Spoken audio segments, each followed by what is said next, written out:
Shalom, first and foremost, all praise and glories unto Yahweh, Ba'ashim, Yahushai, Ba'ashim, Rachach, that belong to our apostles, the bishops, the elders of the great millstone, and greetings, salutations, blessings, much love unto you elect out there. Shalom unto you. Okay, you brush your with a video. I'm gonna try to make this really quick. I don't have a lot of time, but just try to knock it out and also try to edify on it. Okay, so I'm gonna just play the video and you see the title. What the fuck? Roman lettuce is not bitter.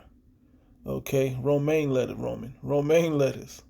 Okay, and to be fair, I'm gonna get a list of bitter herbs. Okay, and I hate romaine lettuce. I'm sick of it. It was a big thing a few years, maybe 10 years ago, really big, and then it seemed like everybody everywhere you go, they only had romaine. There was never any iceberg or any other arugula, no other kind of lettuce. So I just got sick of it. But so I'm I'm bitter against the romaine lettuce, as joke intended. But anyway, so let me play what Hassad from Genesis said, and this is on the brothers GMS Fruit of Knowledge Bayath. Subscribe and be edified. Okay, brother does excellent videos. Now watch what Hassad of Genesis says.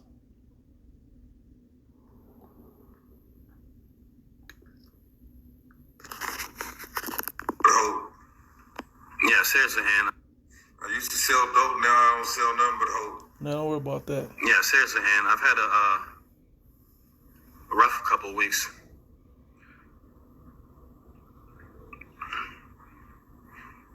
But again, what bitter herbs are you eating? So we're going to use lettuce. We're going to use romaine lettuce. Some people use horseradish, which is permissible, but it's disgusting. So I'm not going to be eating that. And there's a lot to this, okay? Just because something's disgusting don't mean it's not edifying. There's the bitter and the sweet of the scriptures. You can't just pick your parts of the scriptures you like because they go down easy. And that's kind of going to be what this topic is about. Okay, but it's also likened unto the choice of words that he used. All he had to just end on was, we're just going to use romaine, we're just going to use lettuce. And when you go to the scriptures, it's going to say lettuce. And then I even Googled bitter herbs. And it's not just talking about lettuce, though. It's certain bitter herbs. Okay? But there's a reason why we here at Great Millstone use horseradish, as well as symbolic reasons that's accepted for horseradish, okay, over the as far as Passover, even which I'll get into that. So that's that clip, and I'm going to try to give a little bit of edification on it. So in all fairness, all right. So let's watch and see. All right, I haven't seen this brother's video, GMS Fruit of Knowledge by he just posted it 33 minutes ago. He posted it, and I basically was going to use the clip, but why not publish the brother's page to get him some, not that but you know what I'm saying, push the video out because I trust this brother's word. I'm going to check it out. But with today, busy day today coming into the Passover, but I'm going to try to edify on another angle of this that he could have, in my opinion, could have used. Okay, because it's important the mind state of our people. If you can consistently give Jake the easy way out, Jake is always going to take the easy way out. Now, as the elder Yashawamba did mention in the chat, he said, yeah, we're rehearsing, but come on.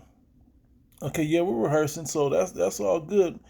True enough, we are rehearsing. So in essence, you're not wrong, because rather that you keep the Passover than not, rather that you have something symbolic of the bitter herb than not. But there's a purpose for that bitter herb to be there. Okay? There's a purpose for it. It's to remind us of the bitter captivity that we're in. All right? And the bitterness of the scriptures and the bitterness of what we got to go through to get to the kingdom of heaven. All right, so let me grab some precepts on it and some info on it.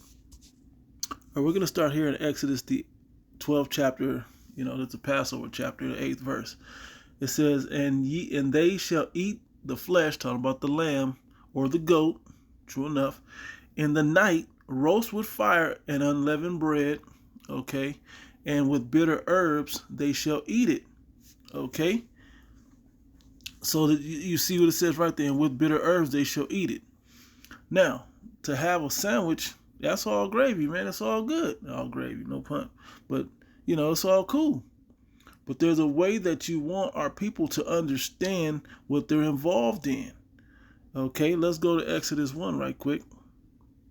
Because this is what was going on for us in this time. Okay, so when we're leaving captivity, okay, with the Exodus, we're eating the Passover meal. The destroyer comes and does his thing, and then we bounce. We're having yayan and wine on the way out. Okay, and as we know, the lamb is symbolic of Yahweh Shai being our Passover. Okay, coming into modern times, the unleavened bread is the impurities, or that are within us. Sin, generally trying to remove those things. Okay, and it's we're not perfected at this point, but in the second covenant is initiated, we will be. Okay, and then the bitter herb is the captivity we went through. That's why America is going to be left as a monument forever of the bitter captivity that we went through to get to the kingdom of heaven. All right, now let's go to Exodus 1. Exodus 1 and 7, I'm going to read through it kind of quickly. It says, "And the children of Israel were fruitful and increased abundantly and multiplied and waxed exceeding mighty, and the land was filled with them." Okay, and when this was happening last time, well, I'm just thinking of it like this. When Jake in America was growing really rich, what did they do? They came with the prison industrial complex to break up the family. Now we got a population control situation that we have to do now, and it's mainly for the Israelites. Because they don't, and this is the classic thinking on what a captor would do. An emperor or whatever would do, a pharaoh, okay, would do, that's ruling over the children of Israel. It says, "Now there arose a new king over Egypt, which knew not Joseph," because he was cool. Joseph was cool when he was a governor in Egypt, right? It says, "And he said unto his people, Behold, the people of people of the children of Israel are more and mightier than we," because they saw how we're putting that whole captivity together. We're putting the whole infrastructure of Egypt together, right? "Come on, let us deal wisely with them," "lest they multiply." And we, have the ability to multiply. One man can take on many wives, could put out a lot of children. Okay, it was one of our customs, and it come to pass that when there falleth out any war, they join unto our enemies and fight against us, and so get them up out of the land. And that's what we're doing now, even. But we're not joining unto any of the enemies. We just want what they say: a friend, an enemy of mine enemy is my friend. Okay, well, we're still not friends, because whether it be China, whether it be Russia, Iran, whoever, we don't care. Take America out, do the job, and then Yahweh Shai will come and be the enemy unto you to relieve us. Because we know we've been passed around when these wars break out, whether it's the Babylonians, the Assyria, Medo-Persians, okay, the Syrians with the Babylonians, and the Medo-Persians, the Greeks, or even the Romans. We were just passed around. We just went from captivity to captivity, passed around amongst other rulers. So we got to get free. So we're not joining unto any enemy. We're just trying to get free completely and be as the rulers of the earth with Yahweh Shem Yahshua. Thus said the prophecies of the scriptures. Okay, it says, "Therefore they did set over them taskmasters to afflict them with their burdens, and they built for Pharaoh treasure cities, Pithom and Ramses," right? "But the more they afflicted them, the more they multiplied and grew, and they were grieved because of the children of Israel. And the Egyptians made the children of Israel to serve with rigor, and they made their lives bitter with hard bondage, in mortar and in brick and in all manner of service in the field. All their service wherein they made them serve was with rigor." And that's the life we have here. And it's not as much, even if you push pencils and you work in an office, you still got to work you can have a college degree and masters, and you can have a great job. But how many of our people live that way? How many of our people can you put on to where we're all liberated? You can't. So even if you live a great life, you still have to go to certain areas and come across our people that are living very low for whatever reason, whether it be drugs, whether it be lack of inspiration, or whatever you want to call it. Okay, or just to make ends meet, Jake will do what it takes to survive. Okay, so this is the bitterness of what happens to our people, of what's going on. We live in a bitter situation, so that bitter herb is set there for a reason. Romaine lettuce is almost, it's just like water. Okay, so let's get this Google search I did. Okay, of course this is AI overview. They just always had the top comments, but they comprise a few things for you. Just got to vet the information. But anyway, it says in the Passover meal, the bitter herbs, Exodus 12:8, which I read, are a symbolic reminder of the Israelites' harsh and bitter slavery in Egypt, right? Serving as a tangible reminder of their past suffering and a call to remember their deliverance. Okay? And that's why when you eat horseradish, hey man, it'll make your eye tear up, man.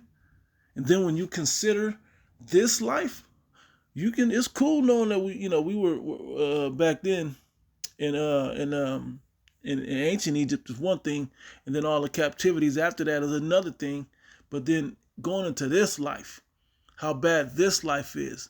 You go to certain cities, man, in America and all over the world, but particularly here in America, and you're like, oh my God. You see some of the history that went on with our people, Negro, Latino, and Native Americans here in America, and it will bring a tear to your eye. And that's what the bitter herb is supposed to symbolize. As you're eating it and breathing it in, it's supposed to burn in your mouth and be bitter on your tongue, and it can bring a tear to your eye, man.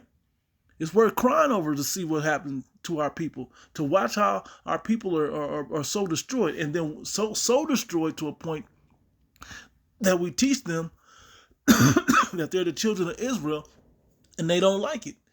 And it's the last thing they want to hear. But what about our oppressor? What about them? That we can't be mean like they were mean, but they don't understand the Bible. They don't understand what all of this is set up for. Okay? Here's a more detailed explanation, biblical context. I read this already, so we'll jump down to symbolism. The bitter herbs are a visual representation of the hardship and suffering the Israelites endured during their captivity in Egypt. Purpose: by eating bitter herbs, the Israelites are reminded of their past suffering and the importance of remembering their deliverance from slavery. And who just was in slavery recently? Okay? Passover meal. The inclusion of bitter herbs is a key element of the Passover meal, a Jewish holiday that commemorates the Israelites' exodus from Egypt. I'm going to just let that slide. Modern relevance. The tradition of eating bitter herbs continues in modern Passover celebrations as a way to remember the past and to reflect on the cost of redemption and freedom. Okay, which we're not there yet. Okay, we're not there yet.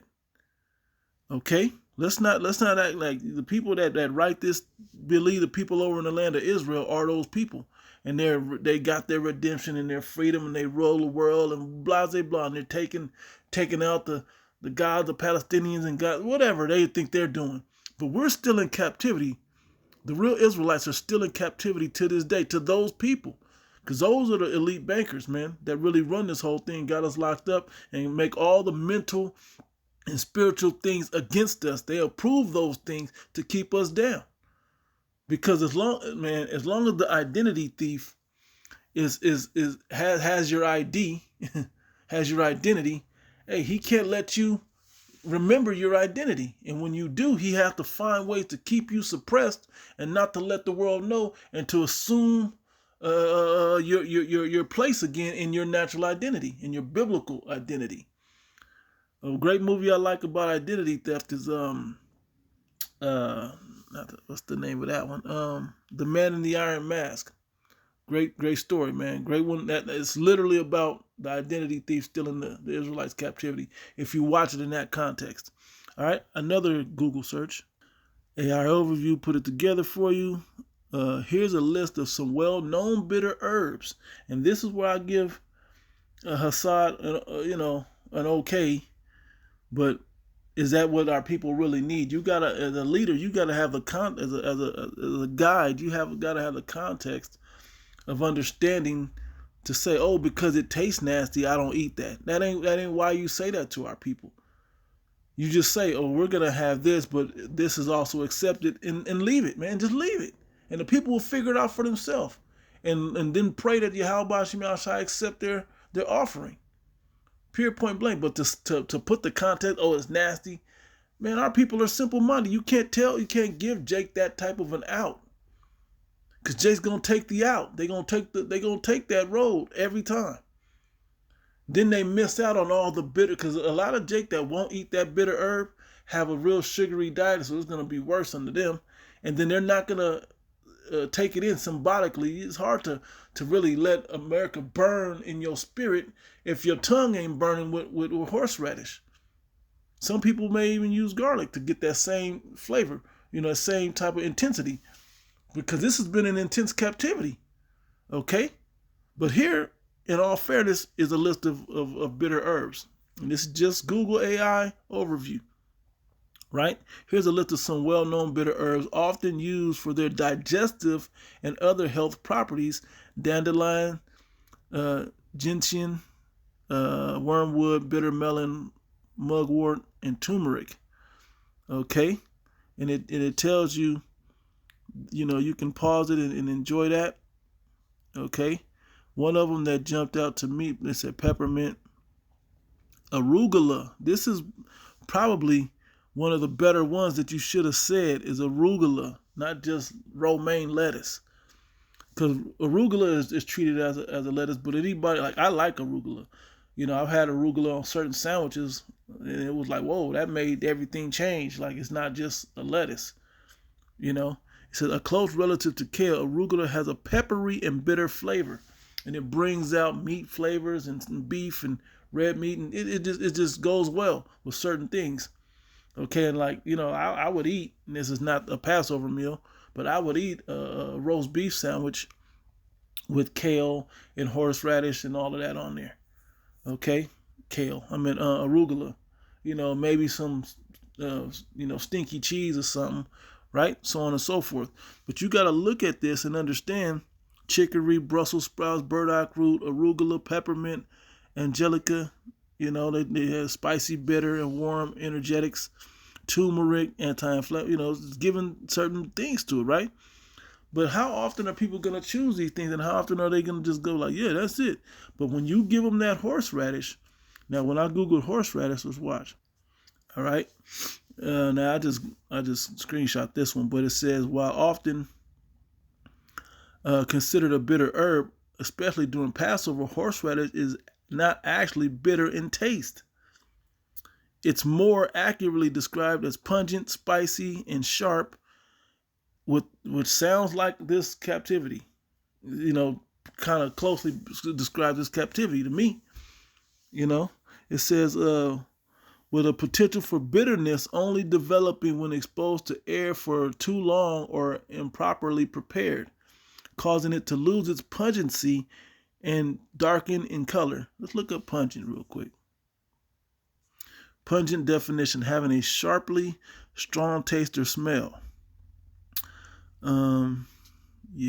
Strong, powerful, stifling, highly flavored, spiced. Okay, aromatic, peppery, hot, fiery. And the opposite is mild or bland, which romaine lettuce is bland. It's mild. Okay, it's giving the wrong impression of what we should be commemorating when we take the bitter herb during the Passover. Okay, and that's why it was unwise to say something like that. Even if you said it, you still don't throw the part, well, because it's nasty and I don't want to take it, and I'm not going to eat. You just leave that part out. You got to learn to have a filter as a leader, bro. You got to learn to have a filter. Okay? Not everybody that's in that's in a leadership position should be leading, man. Just because you're put in that position or you assume that position doesn't mean that you're fit for the job, bro. Sometimes you got to cut it off. And the learning curve is over. We're at the end of this thing. This is when the people that don't, it says, walk in wisdom to them that are without. Those that don't have the understanding, and we're meant to teach them and give them the understanding, that's not when you pass that information out.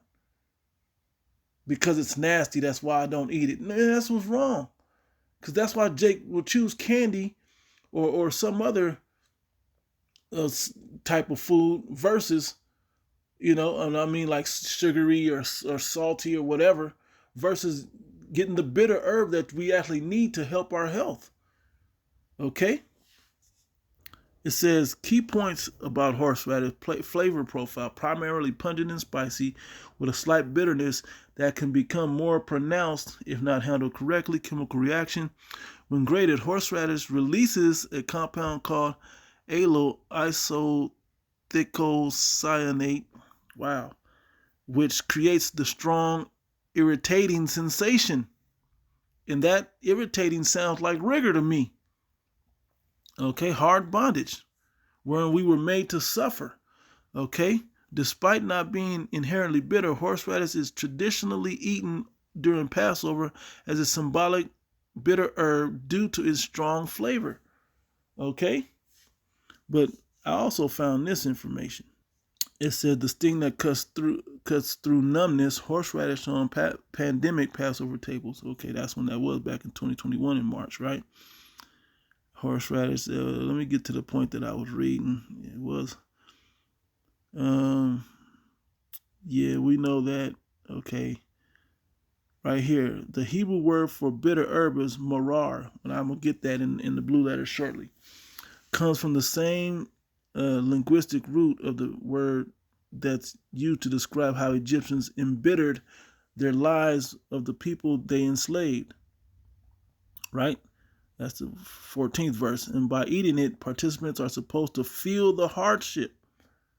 You're not gonna, if you're putting, some people, some brothers, and I mean brothers in the truth, only eat horseradish during the Passover. They never touch it year round. Well, it's not that you have to. You choose what you want to eat. But I'm simply saying, so they're not doing it. So if Jake has a way to not eat it, they're never going to eat it. If you give them an out, they're never going to eat it. They're never going to consider how bitter this thing is, how bitter this life that we just lived was. You're supposed to remember this, man. Okay? The drug epidemic, the single household epidemic, slavery, you go all the way back, the depressions, all of these situations that our people took major L's with, being out on the plantation, all these things, man, they took major L's all over these captivities, particularly here in America, but all over the captivities we've been in. Okay? And you gonna give them an out to not have to remember this, not to have to feel it? I say, you quote, you have this moment where you are feeling physical pain during the cedar. I don't know what Koenig says, and whether or not you're specifically connecting that to how your ancestors felt, you are going through that moment, but that moment hasn't always been marked with the horseradish. Okay, and it goes into other herbs, right? Now here's where, this was at. They were in Israel under Greek and Israel rule. Okay, the Torah, this is what I have to read up here. The Torah doesn't specifically specify which bitter herbs. Cult figures these shepherds probably grabbed some sprigs of oregano or hyssop or wild thyme.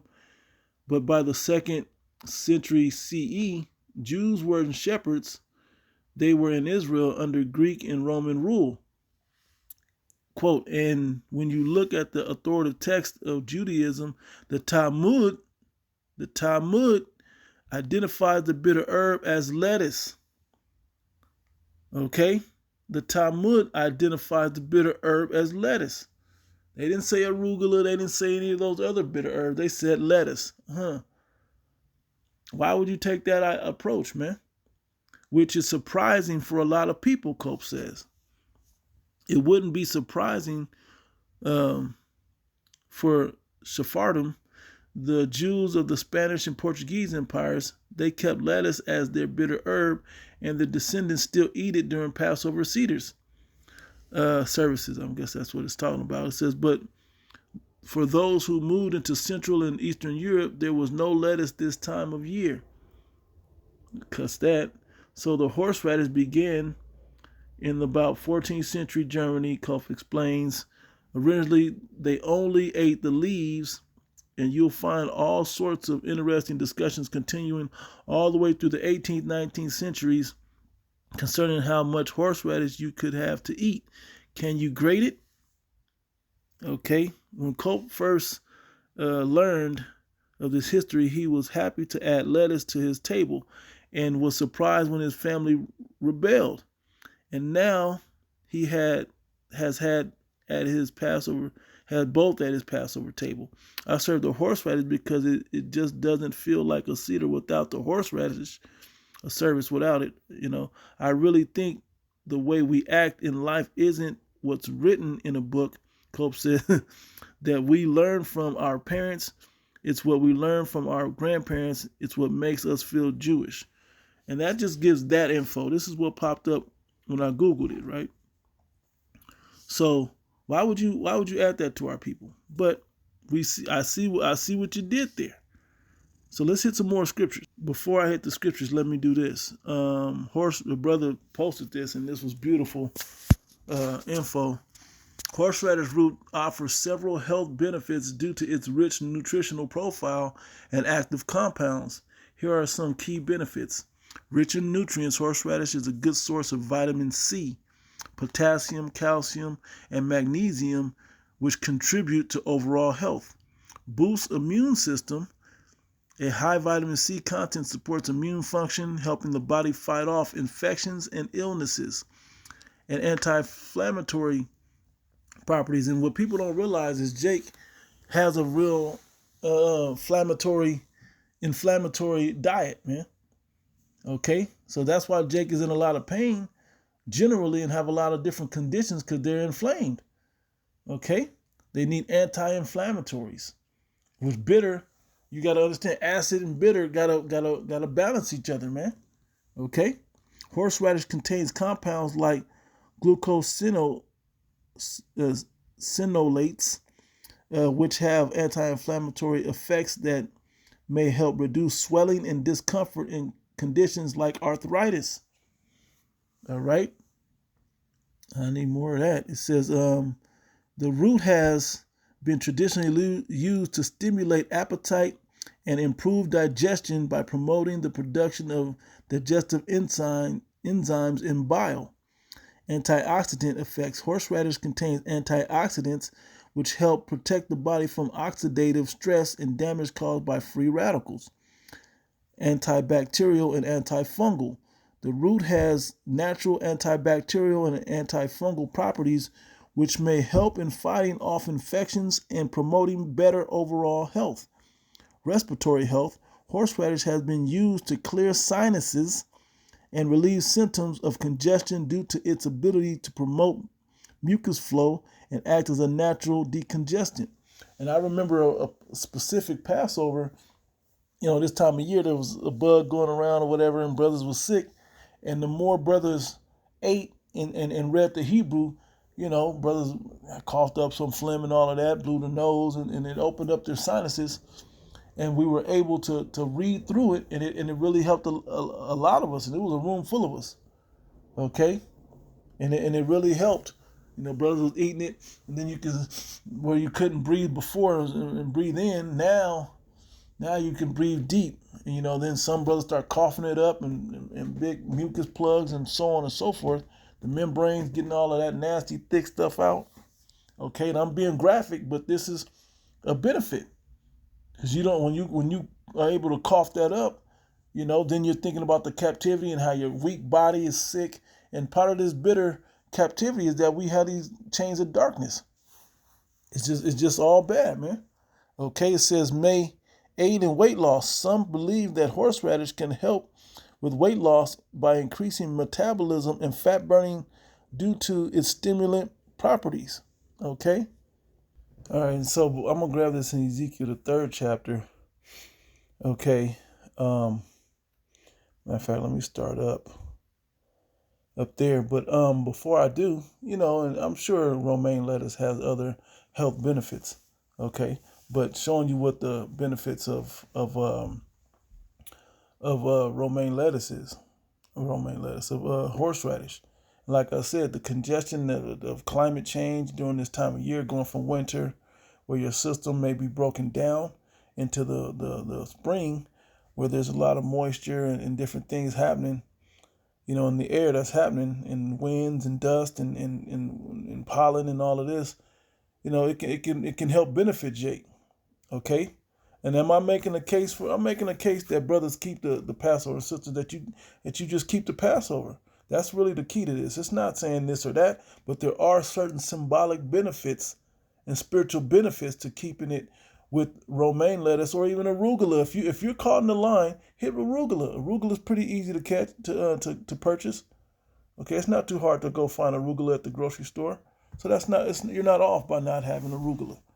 Okay, and I don't think you're off by having romaine lettuce or horseradish either. But one of those between the two, the horseradish and the romaine, is going to give you the feeling of a bitter captivity, of a captivity where you serve with rigor. Okay, that was spiritual. How this man uh, uh, uh, preys on your children and throws mind games on your children. He thought, you go into a liquor store, and I'm just saying, convenience store, liquor store, whatever. And what do you see low? Lots of bright colors would look like candy, but it's cigarette and malt liquor that low. And then they have all this stuff up top. Then they got the candy right there. I mean, it's really playing a game, a serious, deadly game with your children, man. This is how this man markets against you. Then he leaves you in a food desert to where you can't have healthy options, where you only can go get top ramen or something processed to feed your family without going, way miles away to the local Walmart, which don't have much. And it's tough on you, man. It's really tough. So that's just a couple ideas of how you got to see this thing, man, and make the choose accordingly. If taste is your problem with eating horseradish, good luck come Jacob's trouble when there's not much to eat. Okay, I'm just gonna say that. Well, may the Lord be with you if you're the elect. May the Lord be with you if you have a problem with the taste of horseradish when the Passover comes around. I mean, when Jacob's trouble and then the famine is around. Okay, so I gotta get out of here. So let me just read these couple precepts and I'll be done. And this is also symbolic of when you eat this roll of this book, which I'm gonna read it real quick. It reminds you how bitter. Real quick, I got one more. No, I'm short on time, but I got one more. Ecclesiastes 7. Is it 7:7? Yeah. Yep. It says, "Surely oppression maketh a wise man mad, and a gift destroyeth the heart." When you understand that you've been oppressed, and what does it say in where's that other one at Ecclesiastes? Now it's right here, Ecclesiastes 1:18. For much wisdom is much grief, and he that increaseth knowledge increaseth sorrow. So knowing this stuff that we get out of the understanding of the Bible, it really makes this captivity bitter. Okay, because now you see what it should be, you see who you really are, you see where you're really at in today's times, and we're not where we need to be. We're not close to the Father, and it should feel a certain type of hurtful way to you. It should burn in your mouth. It should sting. Okay? And then I'll even like in these scriptures here. It says, "Moreover, he said unto me, Son of man, eat that thou findest, eat this roll, and go and speak unto the house of Israel." So I opened my mouth and he caused me to eat this roll, meaning to open his mind and understand the scriptures. And he said unto me, "Son of man, cause thy belly to eat, and fill thy bowels with this roll that I give thee." Then did I eat, and it was in my mouth as honey for sweetness. And it's a beautiful thing when you learn that you're an Israelite and you're from this respective tribe. And now you can go out and teach the people, and you got purpose in life, and you find all of that until you learn that you got to walk, and the people don't accept you, and your family turns on you, and there's the flood is coming, meaning the flood of people that will come in like a flood and cause Jacob trouble and famine and pestilence and all these things, and all the people that are going to die around you and the people that you love don't even necessarily love you because you believe in the Lord wholeheartedly now. It becomes a hard and bitter thing, right? And when you jump down, the 14th verse says, so the Spirit lifted me up and took me away, and I went in bitterness, because you got to know what the job of the prophet is. And when you a prophet, especially if you're a prophet or a teacher of this word, people are going to hate you. They killed the prophets, okay? They killed the prophets in previous lives, all right? So it was tough, man. And in the heat of my spirit, but the hand of the Lord was strong upon me. Okay, so you get frustrated, you don't want to do it, but this is what you got to do. And I'll get the one in Revelation, 10th chapter. I started 8, said, and the voice which I heard from heaven spake unto me again and said, Go and take the little book, which is the Bible, which is open in the hand of the angel, which standeth upon the sea and upon the earth. And I went unto the angel and said unto him, Give me the little book. And he said unto me, Take it and eat it up, and it shall be in thy belly bitter. Once you digest it and you begin to truly understand this thing, it becomes bitter. And by offering romaine lettuce, it doesn't remind you of the bitter life that comes with this word of getting out of this captivity and getting to the kingdom of heaven. Okay? Something that does it beautifully is horseradish. But like I said, you're not off. If you want to go ahead and have and have romaine lettuce. And when I looked up romaine lettuce, you have to treat it wrong. It has to be old, and you have to boil it and all types of weird things. You can't just eat it fresh because it doesn't have a bitter flavor when it's fresh. Talking about romaine lettuce. Okay? So it's just as off. But if you want to be so sincere, we're rehearsing the righteous acts, but if you want to be oh so sincere, do arugula. And there's another list that you can Google of other herbs that you can take instead of just arugula, instead of just horseradish or romaine lettuce. Okay, and it's not about it being nasty, man. Stomach this captivity, man. Okay, but it shall be in thy mouth sweet as honey. And I took the little book out of the angel's hand and ate it up, and it was in my mouth sweet as honey. Tastes good when you first swallow it down, you first hear it, you first understand it, you first go out teaching it, but then you start realizing how the people turn on you and how the life that you have to clean up and find your darkest holes and childhood traumas and adult traumas and daddy issues and all these certain situations that you got to go through, PTSD and all these other things that you got to go through that you got to try to fix to become a whole and righteous man. It becomes bitter. And as soon as I had eaten it, my belly was bitter. Okay, and he said unto me, Thou must prophesy again before many people and nations and tongues and kings. Okay, and then, we're going to be demonized for this thing too. So this is a bitter life that comes with it. And it's going to get the people's minds a bit more ready when they have something as pungent as horseradish versus something as mild in flavor as romaine lettuce. Okay, so I'm gonna leave it there. Check the brother's video out. I'm gonna try to put it in the description. Lord willing, is edifying, giving all praise and glory unto Yahweh, Bashim Rashai, Bashim Rachakwadash. Until the next one, Shalom.